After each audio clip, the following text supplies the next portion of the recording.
Welcome to the Disrupt Now podcast, episode 75. What makes people excited is progress. You don't have to be at the goal yet to feel alive again. You have to be progress. Just do right. Right may not be expedient. It may not be profitable, but it will satisfy your soul. What matters most is finding your inner purpose. Welcome to the Disrupt Now podcast, created by Natalie Viglione. This podcast is designed to help humans embrace change, transform, and evolve. Natalie is a cycle breaker, truth seeker, a priestess and healer, teacher, and a guide. This podcast's intent is to live and breathe truth, find and connect with authentic stories, and help raise consciousness. The purpose is to heal and awaken humans, to help you live the life that you want to live, a life of freedom and purpose. This will provide you with the tools, tips, and techniques to help you embrace the fact that it's necessary to disrupt the status quo. Please join Natalie and her guests on the journey to move humanity to a much higher level of consciousness and create more mindful conversations for us to explore together. All right, everyone, welcome back to the Disrupt Now podcast. I am so excited. So I have one of my favorite transformational teachers of all time on this planet here today with me again. So Kute Blackson is here, and I just wanted to dive in real quick on the fact that he was here previously, like when I first launched Disrupt Now podcast, and he is episode 6 and 7 then. So clearly you're going to have to go check those out if you have not yet, because you're missing out. They were beautiful and wonderful as always. So we are here to talk about a very important topic. And in fact, this is so weird that this is coming up, because this is coming up for me big time. We're going to talk about the magic of surrender, which is also the name of Kute's new book. Kute also is the author of the national best-selling book, You Are the One, which is absolutely a must read. So it's at the top of my list. So go grab that if you haven't yet as well. He's widely considered, and it makes so much sense, the next generation leader in the field of personal development. Truly transformational. For over 20 years, Kute has been inspiring audiences around the world. First time he spoke in front of 3,000 people, he was 8. To speaking in over 300 venues by age 18. And really, his mission is simple: to awaken and inspire people across the planet to access inner freedom, live authentically, and fulfill their true life's purpose. Oh, Kute, so good that you are here. Makes me happy. Great to be here. Thanks for having me back. Absolutely. Oh, this topic, surrendering. Wow. Wow. It's a trigger point for me, and it's, I can tell, a big lesson, a big truth. So let's talk about, I think the word surrender can mean so many things. What is surrendering? What is, it's because it isn't just letting go, is it? Doing nothing. There's an action side to this as well. So what the hell is surrender, right? that's the question. It's this lifelong process. I think, life is a process of surrender. And I think ultimately as human beings, at some point, whether we surrender now, whether we surrender tomorrow, whether we surrender next year, whether we surrender, a decade from now, whether we surrender on our deathbed, whether we're going to have to surrender. When we die, we're going to have to surrender. So there's really no way we can't surrender at some point. And I happen to feel and believe that rather than waiting till you're dead to be forced into a state of surrender, why not surrender now in this moment? And I believe when we surrender now and live life from a place of surrender, that's when we truly become alive. That's when we truly live life and live in flow. And I think for so long, we have thought of surrender as being weak. We have thought of surrender as being passive. We have thought of surrender as being like if you surrender, you're going to be taken advantage of. You're going to be homeless. You're not going to get what you want. You're going to, be on the street. You're going to have to give up everything you have and live in the Himalayas. And this is surrender. And who the hell wants to do that? And so there's an idea of surrender as some negative connotation. But what I'm really saying is surrender is actually the most powerful thing that you can do. Surrender to me is the password to freedom. Surrender is the key to peace. Surrender is the key to life. And when I look at the great ones, Jesus, Buddha, Gandhi, Mother Teresa, Mandela, Bob Marley, even Elon Musk, Oprah, Bruce Lee, Muhammad Ali, Martin Luther King. I mean, at some point, they all had to surrender themselves to something bigger than themselves. They had to surrender themselves to life, surrender themselves to their calling, surrender themselves to their destiny, so to speak. So often we have this idea of who we think we should be. We often have this idea of the life we think we should be living. We often have this idea of the way we think things should be going. I mean, 2020 last year was a real reminder from the universe, a cosmic reminder that put us all into a global meditation and process of surrender. We're just gently reminding us that we really aren't in control, even though we have this idea and illusion of control as human beings. And, we want to be in control. And so I think so often we have tried to force things to be, force life to be, willpower our way to manifest and create the life we think we should be living. And I think, yes, we can do that. We're powerful human beings. But what I feel and what I've seen, what I found is if we force life to be something, then I think we end up living a limited life. Yeah. And surrender is the willingness to stop trying to force life, control life, manipulate life. Surrender is the willingness to stop negotiating with life, negotiating your destiny, and the willingness to open yourself to life, open yourself to being lived by life, open yourself to move from this realm of like personal ego-based living to, shall we say, a soulful way of living, to allow yourself to be led, allow yourself to be guided, allow life to reveal to you, to show you, to lead you. And that's when we move from this idea of like, what do I want for my life and myself, to a zone of what is it that life is seeking to express through me? What is it that life is seeking to manifest through me in this moment, in this relationship, in this situation? And so surrender is the willingness to be truly open to life and allow life to reveal itself. And I think when we're open, that's when the magic happens. So my invitation through my book, The Magic of Surrender, is taking everything I've experienced and learned in my life and sharing that with people. But the real invitation is, okay, you think surrender means you won't get what you want and all these things. But what if surrender meant you might actually get more, more than you could imagine, more than you could visualize, more than you could plan for yourself? Because when we surrender, we're open. When we're open, we're available to the infinite magic, grace, beauty, abundance, just infinite creativity of the universe. Then we're not limited to our minds. Then we're not limited because the mind is limited to the past. When we truly surrender, we're open to the infinite, and then it's magical. And that's the invitation. And so I saw the great ones, they Mandela surrendered. I'm sure he didn't plan to spend 27 years in prison. That was not his life's, New Year's intention. I spent 27 years in prison. This is how it's going to happen. But life had a different intention. Life had a different energy. Life had a different focus. And when he surrendered, life took him on a journey. That life had an intelligence. And okay, for him, it meant spending 27 years in prison.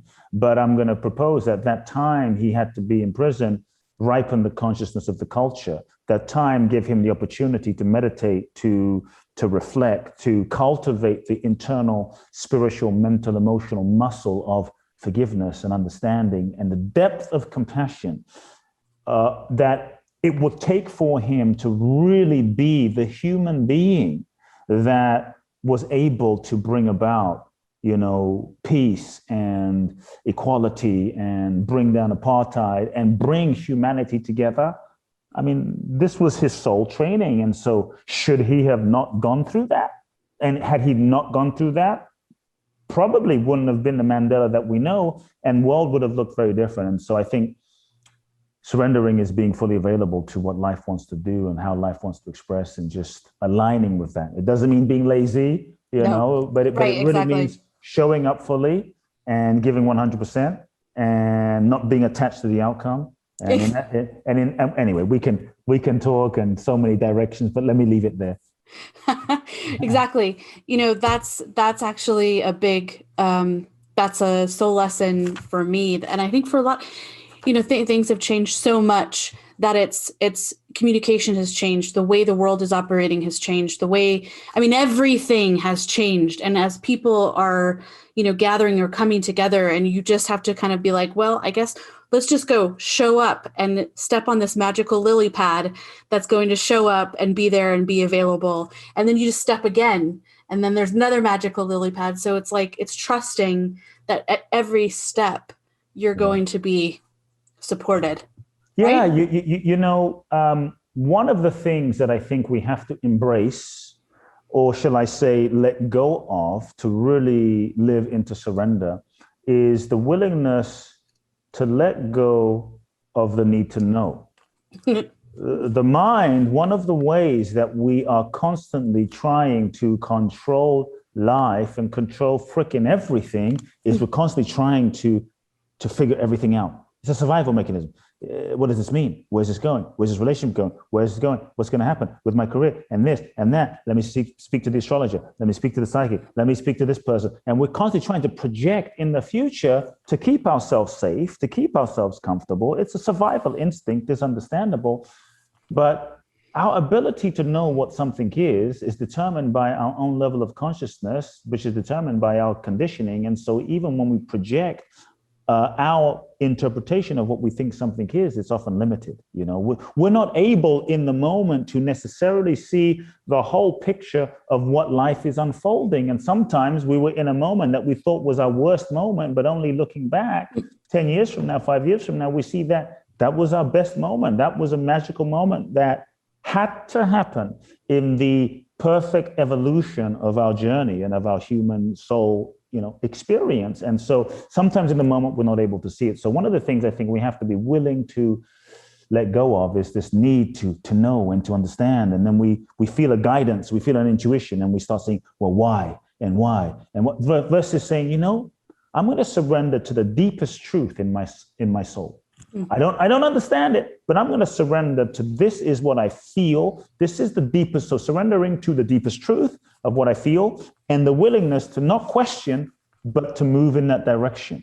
You don't have to know where you're going to get to exactly where you need to be, because there is an intelligence of life that I believe is guiding us. And so the more we are able to embrace the unknown, the freer we will be, the more open we will be, the less we will be getting in our own way with the mental understanding. And so I think that's so important, because even when we think we know, we really don't. Even the moments where we thought, oh, this is it usually turns out to be something else. I look back on my life and the amount of times I thought, when I was, especially in my younger days, this is the one, she's the one, and she wasn't the one, And so, but sometimes things need to happen in a particular moment so that we can go through the necessary journey, the necessary spiritual lesson, the necessary soul evolution. So we need to go through that. And so I think what's really important to cultivate is, rather than holding on to this is what this means and this is what this means, because then we're not open to life, because then we try to force life into a direction, is to, if we can start living with a state of curiosity, oh, can I be curious? What could this mean? No, it means this. No, what else could this mean? And then we're available. Then we're really available for life to show up. And many times life surprises us. And I think that's the beauty. I think some of the best things that happen, if we really look, some of the best things that happen in our lives, we didn't plan. We had no idea that we were going to go down the street into that coffee shop and meet the love of our life. We had no idea we were going to go down the street and have a conversation with someone that would change the course of our career. They just unfolded. And so I think what is important is that we go in the direction of our authentic truth. It's not just sitting on the couch and doing nothing, right? Exactly.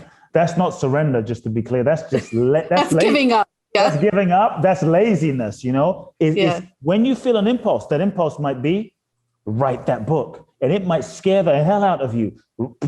Put your poetry out there, launch that business. You may have no idea. Surrender might mean, you know what? I've outgrown my job right now and I need to leave very soon. And it might be scary. And so surrender might mean having a conversation with your boss, writing the resignation letter. Surrender might mean the willingness to tell the truth and acknowledge to yourself, I'm in a relationship that I'm not happy. I haven't been happy. I'm not in love. This is no longer working.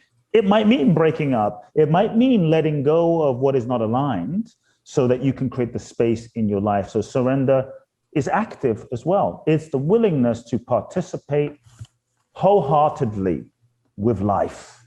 That's the key, Absolutely. And it's not a pretty process, is it? When we, I've literally, this just happened Sunday, and I was faced with this reality of understanding I need to look into this shadow.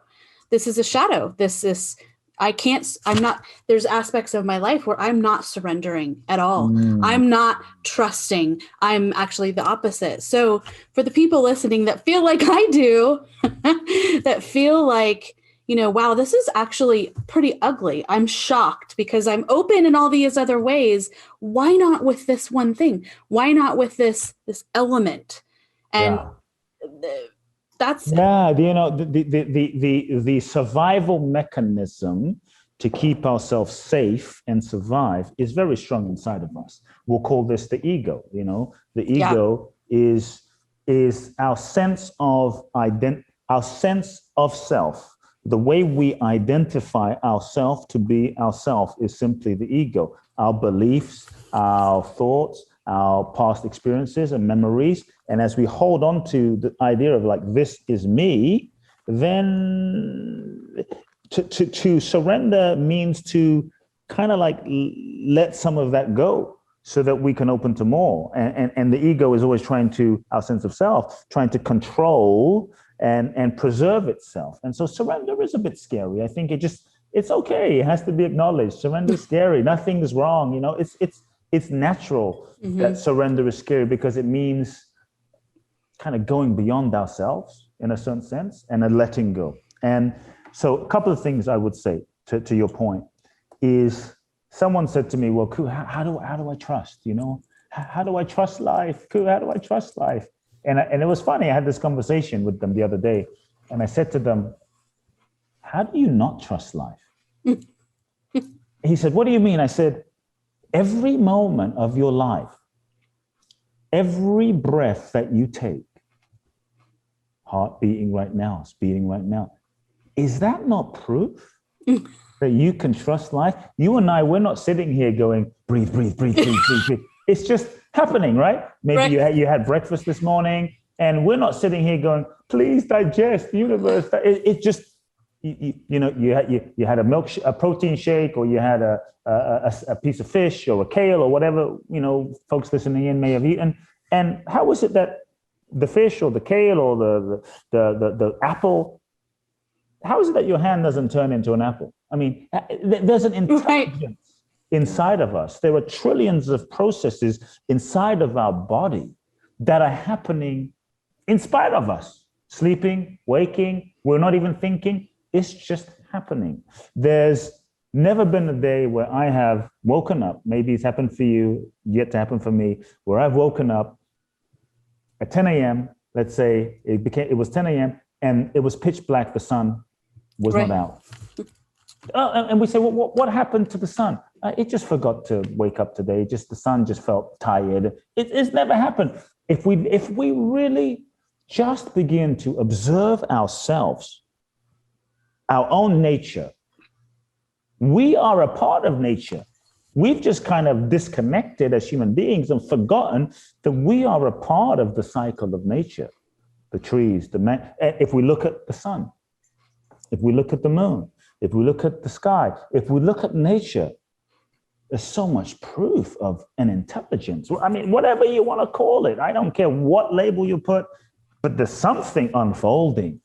Yeah. I believe that this intelligence, this consciousness, this energy, it knows what to do if we're willing to just get ourselves out of the way. And so if we really look at the reality of life, how can we not trust it? Yes, it is a little scary. Just for those listening, to kind of finish one thing that you asked, there's a few stages in terms of surrender that I want people to reflect on.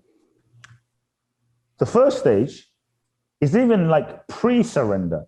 I'll call it denial. When you know something needs to change, you don't even know something needs to change, you're just living your life. This is sometimes where we are in denial. We don't even know that we're lying. So that's like, let's call that stage one. You're just living life unconsciously, doing your thing. You're not really happy, but you're not happy, but you don't even know what happiness is necessarily. You're just living life. This is kind of being in denial. Okay. Yeah. Then we move into the next stage where we start to question a little bit. Well, something feels off. Something's not right. I'm feeling like I'm here for more on this planet. I feel like I really want to make a contribution. Maybe I've made some money and like I still don't feel happy. Maybe I'm in a relationship, but something feels off. And so we start to question a little bit, like something needs to start shifting. But because we're afraid of what might happen if we really shift, if we really make those changes, the ego, we move into, let's say, resistance. That's the next phase. Stage two is we go into a zone of resistance. And we resist as a way to hold on to the known, to hold on and preserve our sense of identity and the old structure that we have. That is what happens when we resist. Then we move into the next phase, which is a little beyond, where we start to negotiate with life, right? We know we need to change, but we're still a little afraid, so we start negotiating. Well, maybe I could do this and not do that. Maybe I don't have to let go of this relationship, even though I know it's not right, because they've got potential. So we start negotiating the changes we know we need to make as a way to still hold on. In these two levels, resistance and negotiation, we're still lying to ourselves in a certain thing. One of the practical things we have to do to move forward in the evolution of surrender is we have to be willing to acknowledge the lies that we're telling ourselves. So what are the lies I'm telling myself? What am I pretending to not know? And what are the lies I'm telling myself costing me? So we have to start telling ourselves the truth. Whether we act on it, whether we do anything about it, tell ourselves the truth. So this is the resistance, the negotiation stage. Then we start negotiating, and we realize we come to a point where no matter how much we negotiate, nothing's going to change. We start realizing nothing's changing. We can negotiate all we want. Our husband is our husband. Our wife is our wife. Life is life. The job is going to be the same. I'm going to be the same. So we finally come to a point where we're forced to move into acceptance. And most people, some people make it to this stage of acceptance. It is what it is. Accepting what is. Okay, it's through accepting what is that you go into relationship with reality that maybe there's an opportunity to shift. However, acceptance does not necessarily mean surrender. Right. And here's a key distinction I want people to really understand. In acceptance, you can still be internally resisting the experience that's happening. Like, okay, I'm going to accept that it's raining outside. It shouldn't be raining. I hate that it's raining. It's raining, So you take the umbrella, but you're still pissed off that it's raining outside. So you're in acceptance, but you're still not in surrender. You see, surrender is the open-hearted participation with the process of life that is unfolding. The open-hearted participation with when you're in acceptance, you may not be open-heartedly participation. You might be begrudgingly participating with the flow of life. Like, okay, shit, this is happening. Okay, I don't have a choice. But in surrender, you roll your sleeves up because you realize two key distinctions. The first thing is the realization that every single experience happening in your life is always happening. The universe is always working for your highest good. So you trust that even if shit falls apart, things are falling apart, the universe is always working for my highest good. That means something better is is seeking to happen. So there's a trust that something better is seeking to happen because we're in an evolutionary process. The second thing is realizing that because we are souls evolving through this human experience, the intention and the purpose of life is to grow and learn and evolve. And so surrender is the willingness, even if the situation is difficult, even if the situation is challenging, is the willingness to roll your sleeves up and say, okay, the situation is difficult, this relationship is difficult, but I'm going to focus on the evolution. I'm going to focus on the lesson. I'm going to focus on the growth and the surrendering to the lesson, because no matter what happens out here, when you focus on the lesson and you grow, you always win. Whether the relationship works, whether it doesn't, whether you get the prize or you don't, if you're growing, you win. The key thing between acceptance and surrender is a phase that most people miss. So they never really tap into surrender. And that is what I call grieving. Most people don't, for a couple of reasons, which I'll break down real quick, most people don't allow themselves to go into and honor the phase of grieving. Surrender is a death to a degree. Right. It is a death of who you thought you should be. It's a death of the life you thought you were going to live. Many of us in 2020, we had all these dreams and those dreams were no more. And it's important we allow ourselves to grieve the death of those dreams that didn't happen, because if we don't, what ends up happening is we carry that old stagnant energy of sadness with us, clouding our heart, jading our heart, contracting our heart, and we carry that to 2021 and 2022 or to a next relationship, and now we're not fully open. And the challenge is sometimes we're afraid to feel the grief because we feel it's weak. We're afraid to feel the grief because we believe it's not spiritual. We're afraid to feel the grief because we believe, well, if I feel the grief, it's going to last forever. I won't be able to cope. Sometimes spiritual folks, those spiritual folks listening, I'm one of those. We're afraid to feel the grief because we think,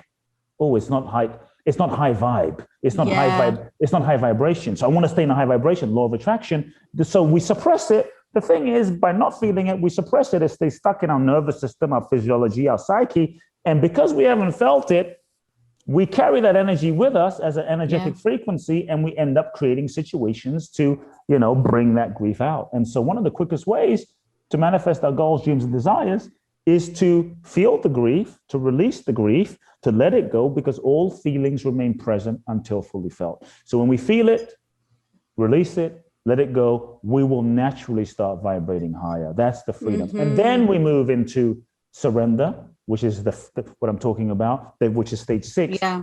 And then stage 7, which is kind of like surrender plus, surrender 2.0. So, super surrender is when we are surrendered and now we're living in flow. Now we're living in the magic. We're riding the wave. We're allowing, we're in the adventure of life, and we know that we're in that flow because things start happening in our life that we couldn't plan. We kind of start finding ourselves to be the right person in the right place, and we look around and we go, I don't know how that happened, but it just happened. And so we still have to show up. We still have to give 100%, but things start happening because now we're riding the wave. And that's the key. When you are truly surrendered, you're in flow. And when you're in flow, you're riding the wave, and life starts manifesting itself. And that's when the magic happens. You just nailed it. Grieving and participation. That is the pieces that are missing. Yes. And that way you don't snap. Like I snapped. I had a snap moment because I haven't grieved. That is a piece that we miss, especially when you want to be like, I'm upbeat and I'm, positive vibes only, which is, as we know, total bullshit. Yeah. Positive vibes only is not reality. But so, and as I'm listening to you speak, I really see how this is what you've been teaching almost since day one. Like I remember finding you 13 years ago going, wow. And he's talking like it is surrender in different ways. And yes. So what happened for you? Because for me, I realized in 2020 that magic is real. It exists.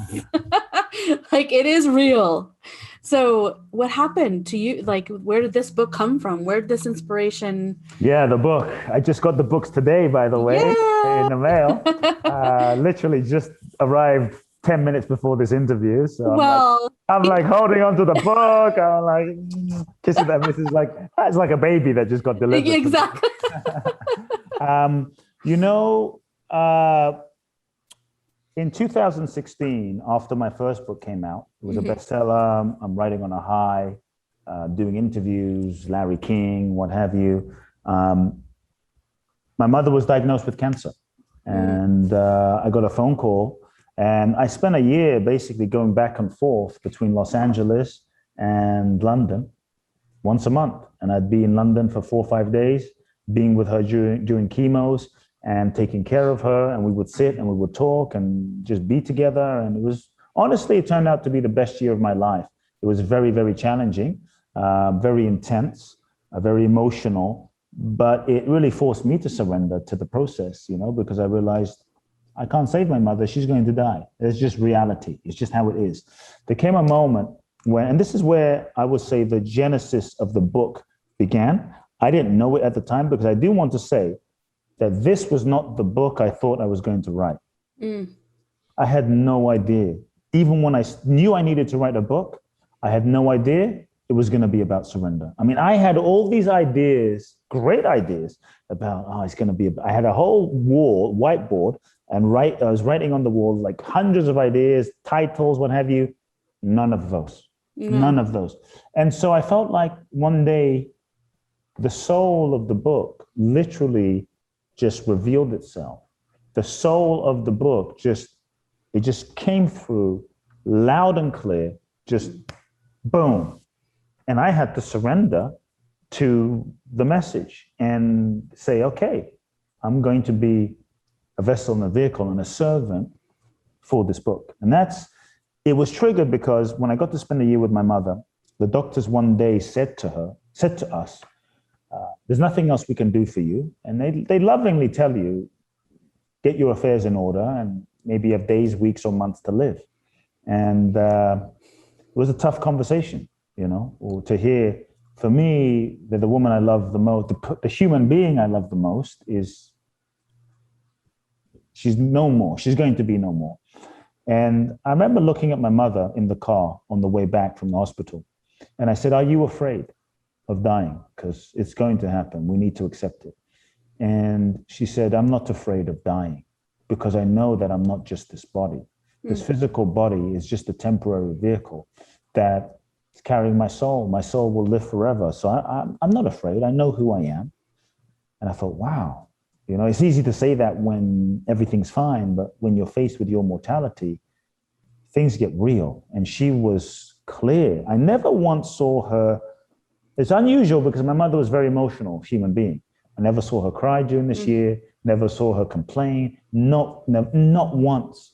And then I said to her, is there something I can do for you I wanted to be a good son. Is there something I can do for you to make your days easier? Is there something I can buy or somewhere I can take you? And she said, here's what was really profound, that I think planted the seed for the book. She said, there's nothing I need, there's nothing I want. All I want for my life is what God wants for my life. That's all I want. And in that simple statement, not even a religious sense, but in that simple statement, I realized that she was at total peace with her process, because she was surrendered to the highest good, whatever that was. She didn't pretend to know that her journey should be, I'm going to live, or, I'm going to die. She was like, whatever is, basically she was saying, whatever is the highest good for my life, that's what I want. This was surrender for her.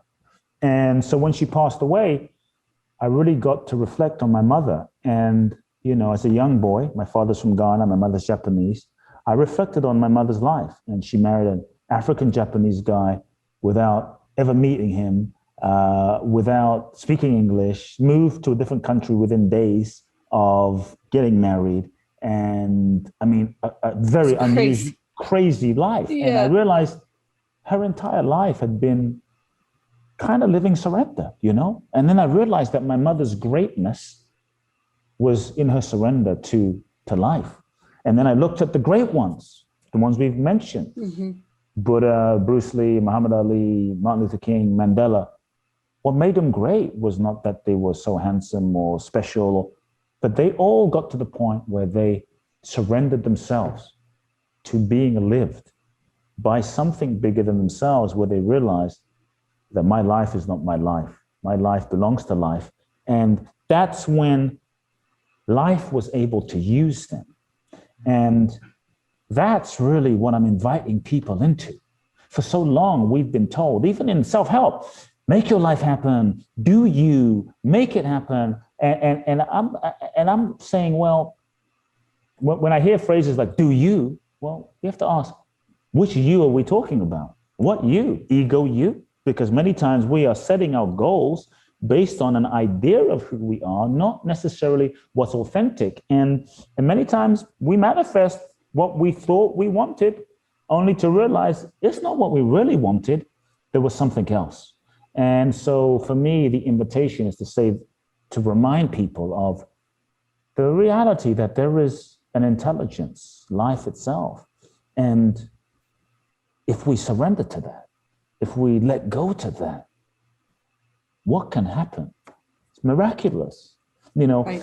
Mandela, Gandhi, Mother Teresa, they surrendered. And what they were able to do was not because of their own intelligence or smartness or ego or personal power. What they were able to do is they tapped into the power of the universe, and life lived through them.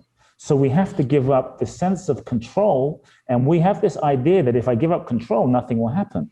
I'm saying if you give up control, life will happen even more. And what life can do is not limited to our own human being experience. Life has no limits. And so surrender is that willingness to take the limits off of life. And so when I had this epiphany after my mother's passing, you know, it was really profound. You know, it was really powerful. It was, I'm not going to say scary, but it's like, it's just a deep letting go to say, okay, ready to step into that level. Because honestly, I had all these great ideas for, I think this book idea would sell. And I think that book idea would, people would love that. And I think, that I could see that on being on a catchy title. And I had to let go and say, you know what? I could strategize and live with my mind, but there's something that is so authentic in this book that is coming through that I have to trust that.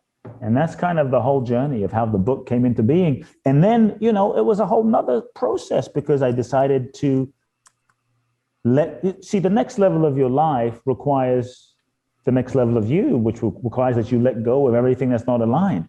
So I figured I need to really, at a whole nother level, practice surrender in my life. So I started letting go of everything that's not aligned. Like if I'm going to teach people that, I've always lived it, but now I need to live it to another level.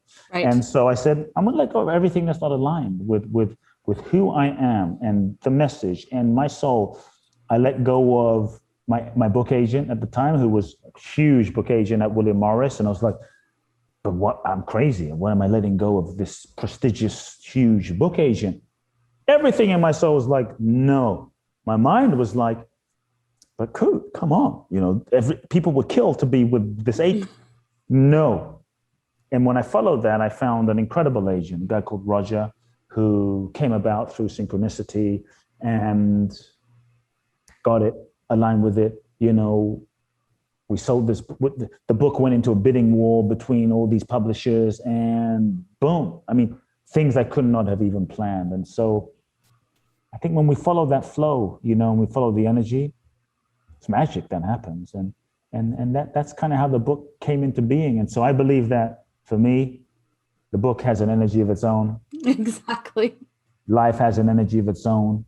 Our job, if anything, is let's get out of the way. Bruce Lee, one of my icons, would say, you've got to flow. You've got to be like water. You put water into a teacup, it becomes a teacup. You put water into a pot, it becomes a pot. you've got to flow. You see how powerful water is. Even Jesus, okay, not to make this a religious thing because it's not, but I grew up in the church. My father is a minister, a healer, a miracle worker. And so embedded in my consciousness is a lot of sort of references to Jesus, who I consider an example of possibility. And this guy, Jesus, was considered to be a miracle worker, right? But never once did I hear Jesus say, hey, folks, I'm Jesus. I'm the great one. And I'm amazing. Look how great I am. Look at all the miracles I did. Here's the list of the miracles. I fed the 5,000. I healed the sick. There was a quote in the Bible that stuck with me as a kid that said something like, it's not I that does the work, but the Father in me that does the work through me. And I think, wow, he realized he, as an individual ego entity, was not doing it. He was not the doer. The ego wants to be in control and wants to live and wants to do. But when we realize that we're not really the doer, then everything is done. Even in the Tao Te Ching, it says, when even without doing, everything can be done because it's life that does it. And so our job is to show up, give everything. See, my greatest prayer or even intention, people say, but what about goals? Do you set goals? Yeah, you can set goals, but really set goals that are in the deepest kind of alignment with your authentic truth. Don't get attached to those goals, because sometimes the goals are just a guidepost to something else.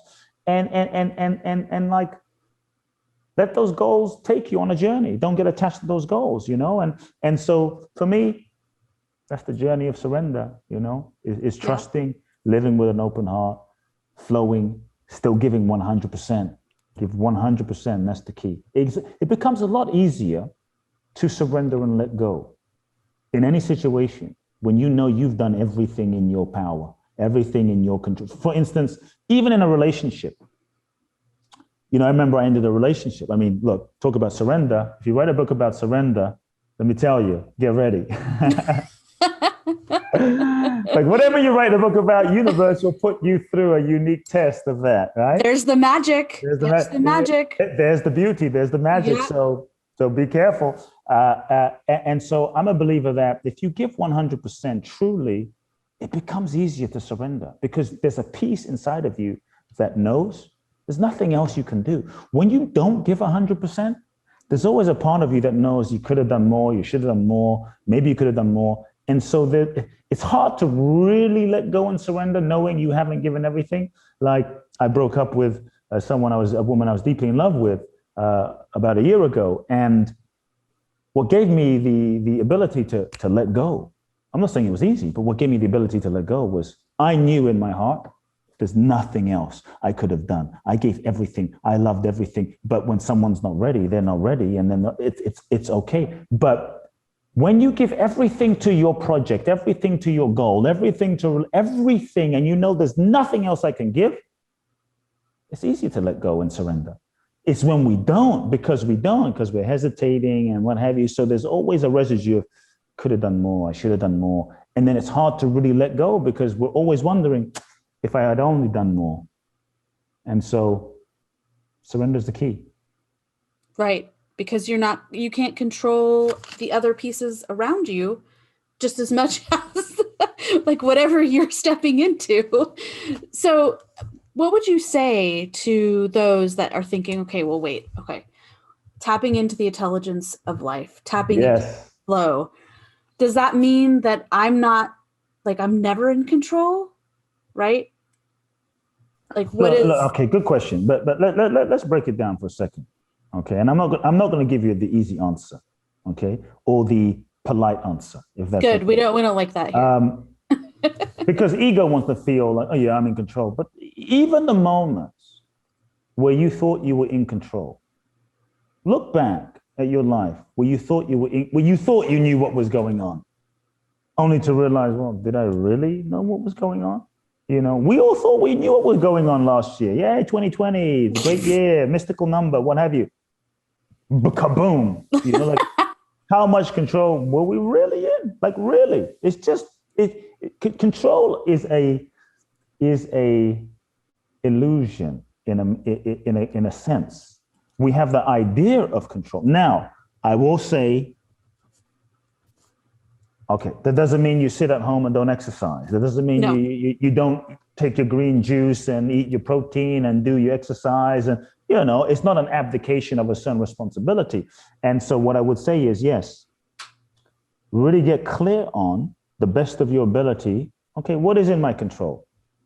Well, what is in our control to a degree is how we think, how we show up, giving our best in a given moment. So get clear on, okay, this is in my control. This is not in my control. The challenge as human beings is many times we're focusing on things that we can't control. We want to change people. We want people to be different. Well, I'm upset because you didn't treat me a certain way. So now I'm going to spend my energy on trying to get you to not be that way so that I can be happy. Instant suffering, because we're focusing on the stuff we can't control. And so I think it's important to just make peace with what's in my control and what's not in my control, and really double down and focus on what's in my power and what's in my control. And what we can control is ourselves, is what we think, is how we feel, and do the best to cultivate a level of internal mastery of our own internal domain. I mean, let's be real. For some of us, it's hard enough to even control how we feel and our emotional reactions, because to the degree that we're conditioned, and we're not even aware that we're conditioned, is the degree to which we don't have free will. We're just kind of reacting and playing out the energetic, mental, emotional, psychological patterns of our childhood, of our history, of our parents. And so, why is this happening to me? Why am I reacting this way? And so, until we start becoming truly conscious, we don't really have control, because even when we think we are responding a certain way, even if we think that we like what we like, is it really what we like, or is it what we've been programmed to like? Are we a rebel because that's what we believe, or are we rebelling against the way our father was, right? So how are we really in control? And so I think it's important that we begin to get clear on what's in our control and what's not, but to also start becoming more conscious of our reactions, of our thoughts, of our speaking, of our responses, so that we can question ourselves and question our conditioning and let go of our conditioning, so that we can free ourselves up even more to be able to make clearer choices that are based on who we are today, rather than run by stuff from the past, because then we don't have control, even though we think we have free will, we don't. And so, right. Yeah. Right. Or the fear of the future. Yes. Which doesn't really exist, but yes. Exactly. Oh, this is, divine timing too. This book couldn't have come out at a better time, I think, for many people. This act of surrendering on so many levels. And like you said, you may have learned up to a point how to surrender, but then this is asking to go a lot deeper. So there's all these levels, like you keep going. Yeah. Level. I think we're living in a time today, it's an interesting and intense time on planet Earth. And the way I see it is all of the challenges, the crises, the discord that we see on planet Earth is really, because it's easy to switch on the news, right? And go, oh my God, what's happening? What's happening to the planet? What's happening to the people? What's happening to the US? What's happening to Europe? What's going on? It's easy to look at that and feel sometimes disempowered or out of control or disappointed, even depressed, wanting to give up. But I would say, look at what's happening in the world as a cosmic invitation from the universe, inviting you to step up and give your gifts. When you see pain, when you see suffering, when you see hurt, you can go into like, oh my God, I'm disempowered, I feel so powerless. Or you can step into, how can I step more into my gifts to share my gift with the world, to alleviate the suffering on planet Earth?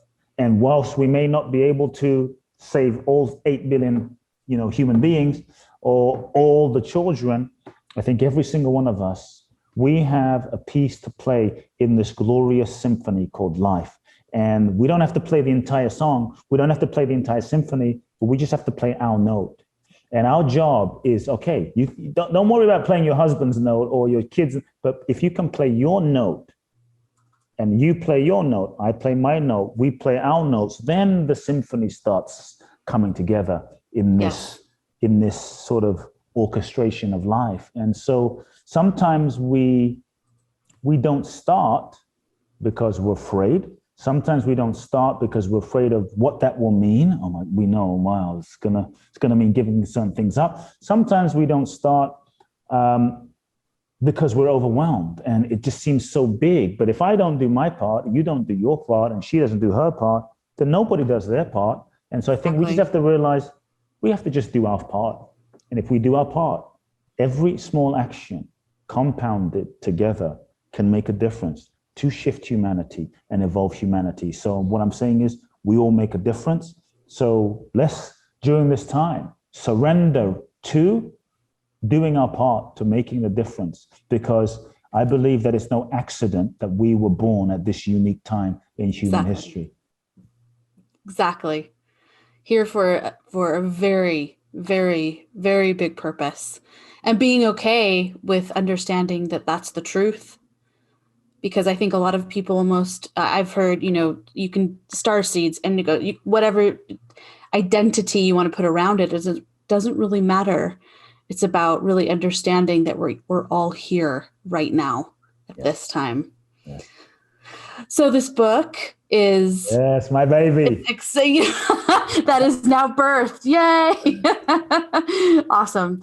The magickofsurrender.com. Yes, the magickofsurrender.com. People go there, they'll be directed to Amazon, they get the book and enter their receipt, and they get all these amazing free gifts and videos and PDFs and meditations and all of that good stuff. That's awesome. Well, Kute, you are a beautiful soul. You've always been one of my go-to teachers, and we'll always continue, because there's grounded messages. If we're too high in this energy that it doesn't feel grounded, it just feels like floating. You don't feel like, floating. There's reality to it. So thank you for bringing this book to life. Obviously you had to surrender a lot to even make that happen. For sure. For sure. So before we close out, is there one last little tidbit you want to leave the Disrupt Now podcast audience with? Yeah, live fully, we have one opportunity to live this life. And so remember, you're going to die. You're going to die. I'm going to die. We're all going to die. We will have to surrender. And so rather than waiting to that moment at the end of life, surrender now, face death now. And when you do that, you may as well realize, why not surrender now? This moment is all we have. Tomorrow is not a guarantee. And if you knew the date and the time of your death, would that change how you're living? And how would you need to live this moment? How would you need to love this moment? How would you need to create this moment? How would you need to forgive this in this moment? So that if death came, you would have no regrets. Live with no regrets. Surrender. Love that. Much love. Much love. Thank you for listening to today's episode. And please, in the meantime, if you know anyone or you want to pitch your story, please get in touch with us at disruptnowprogram.com, or you can get in touch with me on Instagram at disruptwithnatalie. Of course, all of the information is on our website. Again, thank you. And in the meantime, remember, no status quo.